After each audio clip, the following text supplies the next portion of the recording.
तो गुरु के चरणाश्रय में जीव को शुद्ध भक्तिमय भजनामृत प्राप्त होता है, अनर्थ दूर होते हैं और 6 वेग समाप्त होते हैं, 6 दोष शांत होते हैं, 6 गुण प्राप्त करता है और फिर प्रेमा भक्ति प्राप्त करता है। इतनी सारी चीजें मिल जाती हैं उसको केवल गुरु पादाश्रय से। इसलिए जब इतना सारा कुछ जो कुछ हमें चाहिए वो सब तो गुरु के पादाश्रय से प्राप्त हो रहा है, इसलिए नरोत्तम दास ठाकुर ने कह दिया वंदो मुई सावधान हो। तुमको सब कुछ वहीं से प्राप्त होना है, इसलिए वहां गलती मत कर बैठना, सावधान रहो। गुरु से डील करने जा रहे हो। प्रॉब्लम ये है भगवान आ जाए तो पीतांबर, बांसुरी, मोर पंख, श्यामल शरीर और त्रिभंगी मुद्रा ये सबसे तो हम पहचान लें, लेकिन गुरु हमको दिखता है हमारे जैसा, फिर ऑफेंस होता है।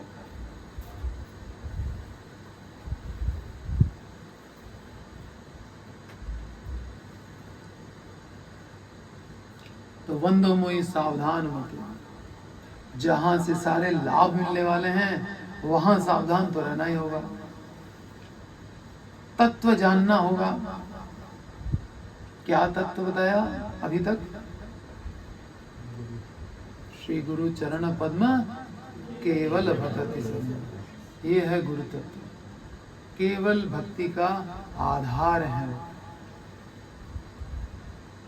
सेवा करनी होगी, सावधानी से सेवा करनी होगी। क्या सावधानी रखनी पड़ेगी? अविश्वास कभी ना करें, कभी गुरु के वचनों में अविश्वास ना करें। केवल उन्हीं का तो विश्वास करना चाहिए बस, है ना। गुरु मुख पद्म वाक्य चित्तित करिए, हार ना करिए मने आशा। जब कहीं और आशा नहीं थी और हम उसी में संदेह कर बैठे, अविश्वास, तो फिर मेरी उन्नति क्या होगी?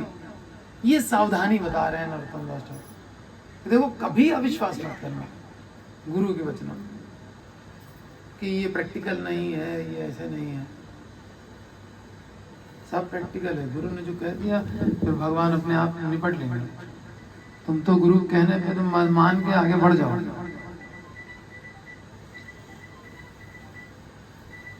तो अविश्वास ना हो और कभी अकृतज्ञता न रहे। गुरु ने मेरे ऊपर कितनी कृपा की, इस चीज को कभी भूलना नहीं चाहिए। कभी नहीं, जागृत हो चाहे स्वप्न अवस्था में हो, ये कभी ना भूले कि सारा का सारा जो हमारे जीवन में आनंद भर गया है सब प्रभुपाद जी के पास, और कुछ नहीं।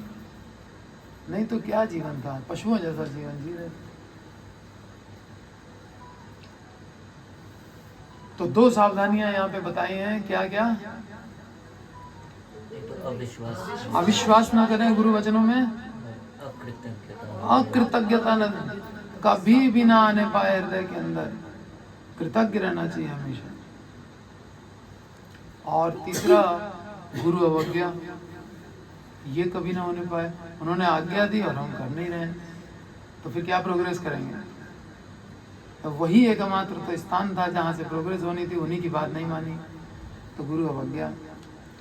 और चौथा है मर्त्य बुद्धि, न मर्त्य बुद्धियासु। ये कभी भी मर्त्य का मतलब जो जन्म लेते हैं मर जाते हैं, ऐसा प्राणी नहीं समझ लेना चाहिए। इसीलिए तो हम लोग आविर्भाव और तिरोभाव मनाते हैं। आज प्रभुपाद जी का आविर्भाव है। आविर्भाव मतलब भगवान के धाम से यहाँ आए हैं। कोई ये नहीं कर्मों के अधीन हो करके जन्म ले लिया है, कर्माधीन नहीं है, भगवान की इच्छा से यहाँ पर आए। ये जन्म में डिफरेंस है।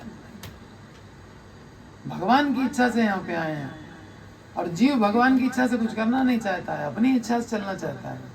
भगवान की इच्छा तो जानने के लिए भी इंटरेस्टेड नहीं होता, ज़्यादा गंभीर नहीं होती। इंटरेस्ट लेता है तो गंभीरता नहीं होती। और भगवान के जन्म में क्या है? गुरु का जन्म भगवान की इच्छा से, हमारा जन्म कर्म अनुसार, हम कर्म के अधीन है, बताया था। और भगवान स्वेच्छा में, अपनी इच्छा से जब मनाया आ गए, जब मनाया चले गए। मन हो गया जाने का तो बहेलिया ने पैर में तीर मार दिया कि हम जा रहे हैं। इसने तीर मार, इतनी गालियां सही, इतने तीर भीष्म के सह लिए कुरुक्षेत्र में, तब नहीं जाने का मन किया। एक बहेलिया ने पैर में तीर मारा, कहने लगे हम जा रहे हैं, चले गए।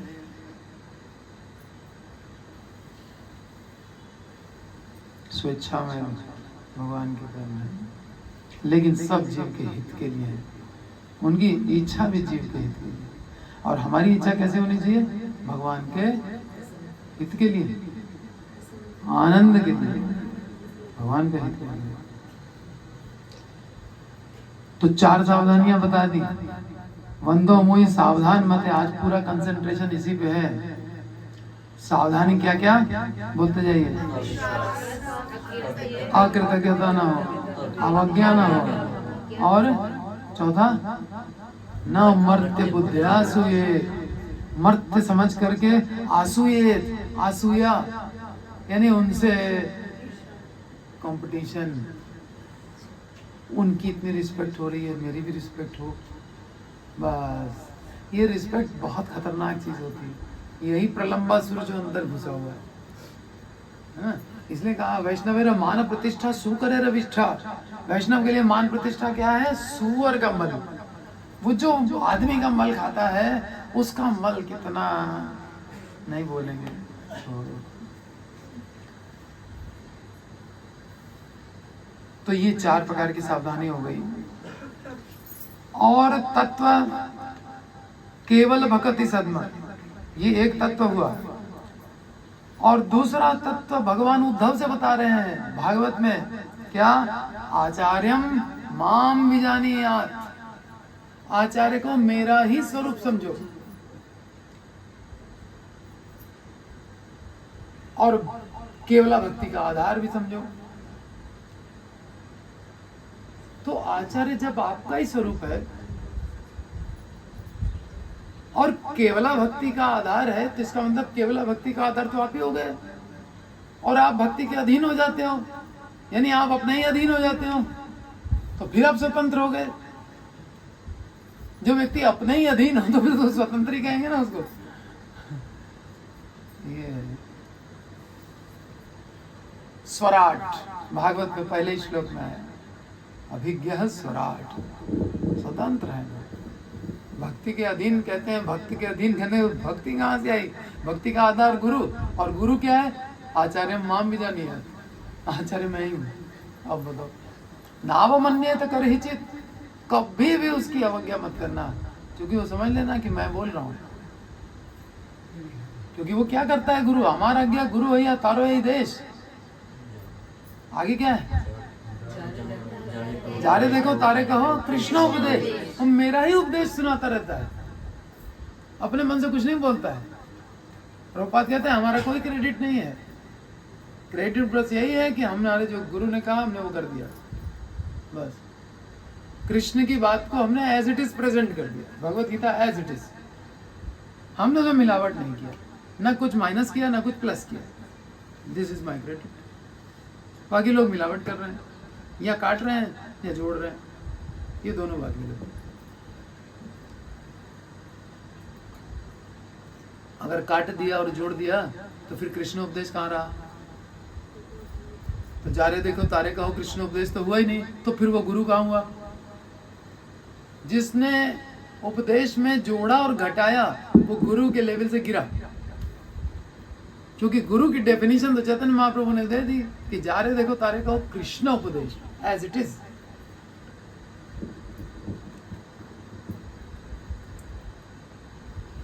तो तत्व में 2 बातें हो गई। अब एक तो केवल भक्ति सदमा, ये जो प्रेमा भक्ति है उसके आधार है, केवला भक्ति, शुद्ध भक्ति, प्रेम भक्ति। दूसरा मेरा ही स्वरूप है, कृष्ण ने कह दिया कि दूसरा तत्व निकल के आ गया। ठीक है,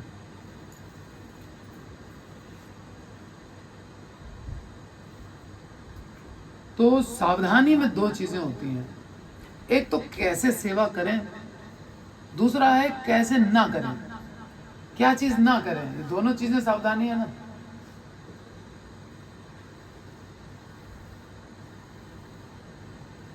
माला को बना रहे हैं पैर में टच ना होने पाए। टच हो गया तो क्या करें, उसका निषेध कर दो, वो फूल हटा दो, है ना। ये सोल्यूशन तो है ना।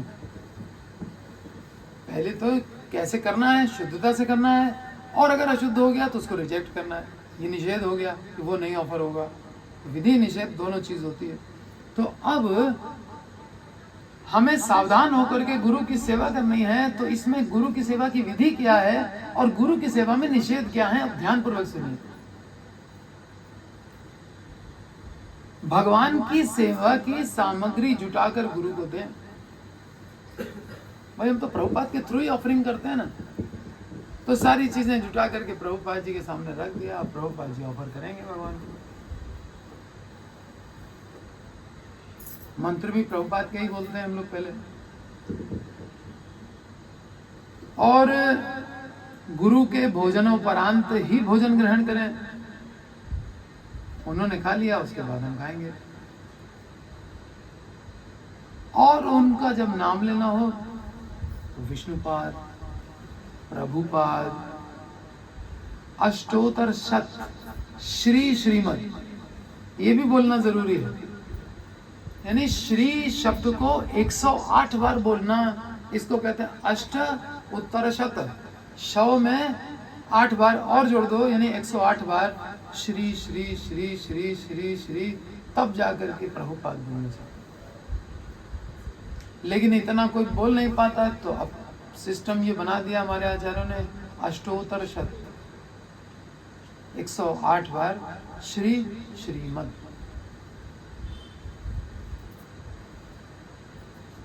श्री का मतलब क्या बताया था, प्रेम संपदा से युक्त, और बहुत प्रेम संपदा से युक्त हैं, इसलिए 108 बार श्री श्री श्री श्री श्री श्री।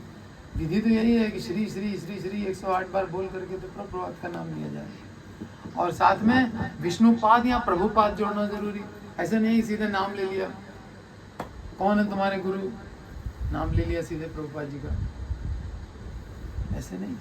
इसलिए बोलते हैं ना, जय ओम विष्णुपाद। विष्णुपाद है ना वर्ड पहले, परमहंस परिव्राजकाचार्य अष्टोत्तर शत श्री श्रीमद अभय चरणारविंद। अब जाकर के अभय चरणारविंद नाम है। स्वामी श्रीला, फिर प्रभुपाद और प्रभुपाद की जय। ठीक है, ऐसे सम्मान के साथ में गुरु का नाम लिया जाता है, डायरेक्ट नाम है। ये विधि है। अपना मन, अपनी देह, अपना घर, सब कुछ उनके चरण कमलों में खुशी खुशी समर्पण कर देना। सब आपका हो गया, अब आपकी सेवा में लगेगा। मेरा मन, मेरा घर, मेरा सामान, सब कुछ मेरे लिए नहीं, ये भक्त समाज के लिए हो गया। भक्त लोग आएंगे, श्रवण करेंगे, साथ पाएंगे, रहेंगे, जैसे चाहेंगे वैसे सेवा करेंगे। इसमें हमारा अधिकार समाप्त हो, सब आपका होगा। ये गुरु के चरणों में समर्पण। और निषेध क्या क्या है, ये और सावधानी से सुनिए,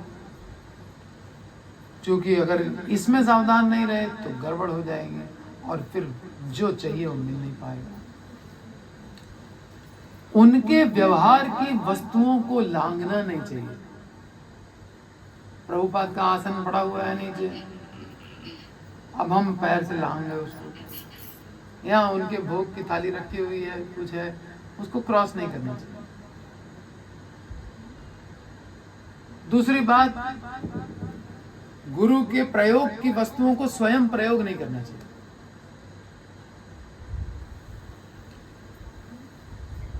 चाहे वो उनका वस्त्र हो, चाहे उनके भोजन की सामग्री हो, चाहे उनकी पेन हो, हम नहीं यूज कर सकते, हमारे पास अधिकार नहीं है उसका। ठीक है, गुरु के प्रयोग की चीजें वो हमारे अधिकार से बाहर है, उनको यूज करना। उसको अगर हमने यूज करना शुरू किया तो फिर ऑफेंस हो गया। गुरु कितनी तरह के होते हैं? वर्तमान प्रदर्शक गुरु, शिक्षा गुरु, दीक्षा गुरु। अब दीक्षा कहाँ से ले रहे हैं हम? भागवत किसने लिख करके दी तात्पर्यों सहित? भगवत गीता किसने लिख करके दी? प्रभुपाद जी ने। तो प्रभुपाद जी के तात्पर्य समझ करके हम भक्ति में आगे प्रोग्रेस कर रहे हैं, भागवत धर्म उन्हीं से सीख रहे हैं। तो ये हमारे दीक्षा गुरु हुए, ठीक है। शिक्षा गुरु वो हुए जो हमको टाइम टू टाइम हमको गाइड करते रहते हैं। और वर्तमान प्रदर्शक गुरु वो हुआ जो हमको पहली बार प्रभुपाद जी के पास लेकर के आया और जिसने हमको मिला दिया प्रभुपाद से। अब हमारा जीवन तो आनंद ही आनंद से भर गया। तो वो वर्तमान प्रदर्शक, वर्तमान रास्ता मार्ग प्रदर्शन करने वाला गुरु। तो हमको ये गंभीरता से सोचना चाहिए कि उनके इस्तेमाल की चीजें, चाहे तीनों में से कोई गुरु हो, उनके इस्तेमाल की चीज को हमें नहीं इस्तेमाल करना।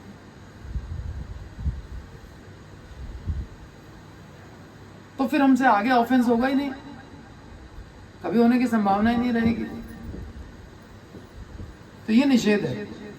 उनके व्यवहार की वस्तुओं को लांघना नहीं चाहिए और स्वयं प्रयोग नहीं करना चाहिए। जैसे आसन है, वस्त्र है, शैया है।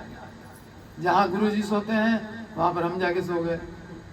अब गुरु जी आ रहे कह रहे हैं कि उठो, हमको सोना है, ये थोड़ी होता है, ये ऑफेंस है। आसन, वस्त्र, शैया, पादुका, भाई उनकी शूज पहन के हम चल दिए, नहीं। उनके चलने, उनके बोलने, उसकी नकल नहीं उतारनी चाहिए,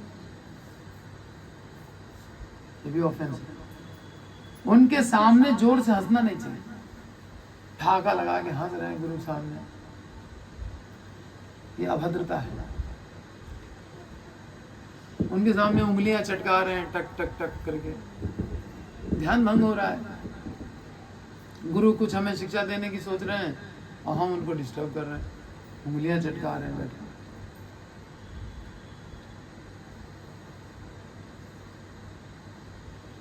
आसन पर बैठना नहीं चाहिए गुरु के सामने। शैया पर उनकी लेटना नहीं चाहिए, अपनी शैया पे भी नहीं लेटना चाहिए। गुरु के सामने गए हम तो अपनी शैया पे लेट रहे हैं, वो भी नहीं, वो भी अलाउड नहीं। गुरु बैठे हुए हैं और हम सो रहे हैं, ये ऑफेंस है। आसन पर बैठना और शैया पर लेटना और अन्यों का अभिवादन करना। गुरु के साथ बैठे हुए थे, कोई आया और उसने ऐसे यूं करके कुछ अभिवादन किया और हमने उसको स्वीकार कर लिया, नहीं। गुरु बैठे हुए हैं तो किसी और का अभिवादन नहीं स्वीकार, उसमें कोई ऑफेंस नहीं लग रहा है, कोई मित्रता नहीं खंडित हो जा रही। उसको भी ये चीज मालूम होनी चाहिए, आपको भी मालूम होना।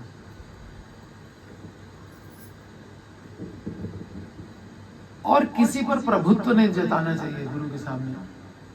गुरु बैठे हुए हैं और हम किसी को फटकार रहे हैं कि तुम ऐसे करते हो, वैसे करते हो, उसके सामने नहीं कर सकते। गुरु की आज्ञा के बिना दीक्षा नहीं देना चाहिए। गुरु जब योग्य समझेंगे तो कहेंगे हाँ ठीक है, आप तुम दीक्षा दे सकते हो, उनकी आज्ञा के बिना नहीं। और आज्ञा सूचक बात नहीं करनी चाहिए गुरु जी से। कोई चीज उठा के देनी है, गुरु जी जरा ये पेन उठा दीजिए, गुरु जी पेन उठा के दो, ये आज्ञा सूचक हो गया है। छोटी सी बात कि प्लीज जरा ये उठा, तुम उठ के उठाओ, गुरु जी से कहोगे। आज्ञा सूचक कोई बात नहीं करनी और उंगली से संकेत नहीं करना है।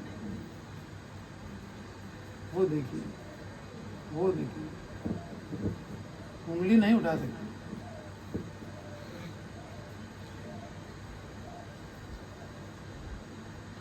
ऐसा कभी ना करें। और आज्ञा लिए बिना कुछ कहना भी नहीं चाहिए और कुछ करना भी नहीं चाहिए। अब जाना है, मान लो कोई जरूरी काम है, तो आज्ञा ले करके उठना है। और अगर कोई बात कहनी है तो गुरु जी आपकी आज्ञा हो तो हम एक निवेदन करना चाहते हैं, ये भाषा प्रयोग करनी चाहिए। प्रार्थनामय होनी चाहिए भाषा, कि हम पूछ करके तब कुछ शब्द बोलेंगे। हम तो उनसे सुनने के लिए गए हैं ना, उनको बोलने के लिए थोड़ी गए हैं। और उनकी आज्ञा के बिना उनकी किसी वस्तु का प्रयोग नहीं करना चाहिए। जहां गुरु की निंदा हो वहां जाना नहीं चाहिए। गुरु निंदक का मुंह नहीं देखना चाहिए। और गुरु की ताड़ना को सहना चाहिए। गुरु ने डांट दिया, ये तो हमेशा हम ही को डांटते रहते हैं, इसका मतलब आप सह नहीं पाए, हमेशा हम ही को डांटते रहते हैं, तो तुम्हारा सुधार चाहते हैं इसलिए तुमको डांटते रहते हैं, तो इसमें तुमको क्या प्रॉब्लम है? अपना सुधार नहीं चाहिए? सुधार चाहिए तो डांट खाना भी सीखो। उनको कोई तुमसे ईर्ष्या है क्या? केवल कृपा के अलावा कुछ जानते नहीं है और वो डांट रहे हैं, श्राप भी दे रहे हैं नारद मुनि। तो नंद बाबा के आंगन का वृक्ष बना रहे हैं और फिर उखल लीला में कृष्ण उद्धार कर रहे हैं, ये श्राप है? कुल मिलाकर के मोटी मोटी बात अगर करें कि उनमें मर्त्य बुद्धि ना आए और उनमें लघु बुद्धि ना आए, कि हाँ एक चीज कोई ऐसी है जो मैं जानता हूं और मैं गुरु जी को नहीं मालूम है, हम ऐसी जानकारी लेके नया नया समाचार लाए और गुरु जी को लाके सुना रहे हैं, उसको कम मालूम है कि यहाँ संसार से निकलना कैसे है, वहां तक का रास्ता तुमको प्रेम भक्ति तक बताने वाला है वो, और तुम चले उसको मार्गदर्शन दे। ये सब सावधानियां बरतनी चाहिए। यही कह रहे हैं नरोत्तम दास ठाकुर कि बंदों में सावधान हो।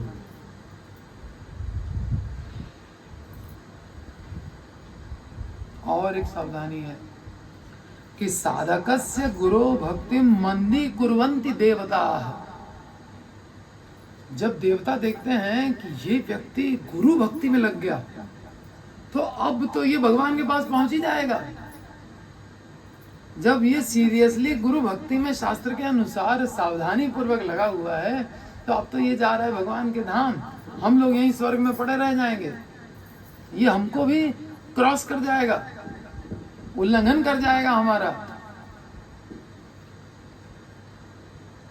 तो देवता भी बाधा डालते हैं भक्ति में, उसको चाहे परीक्षा मान लो, कुछ भी मान लो, लेकिन देवताओं की निंदा नहीं की जाती कभी। बस सावधान रहना चाहिए, शास्त्र के अनुसार दृढ़ता पूर्वक भक्ति में लगे रहना चाहिए, चाहे बाधाएं किसी तरफ से आ रही हो ना। त्रिताप होते ना, क्या होते हैं त्रिताप? आदि भौतिक, आध्यात्मिक, आदि दैविक। तो आदि दैविक क्या है? ये देवताओं के द्वारा दिए गए बाधाएं हैं। बाढ़ आ गई, सूखा पड़ गया, भूकंप आ गया,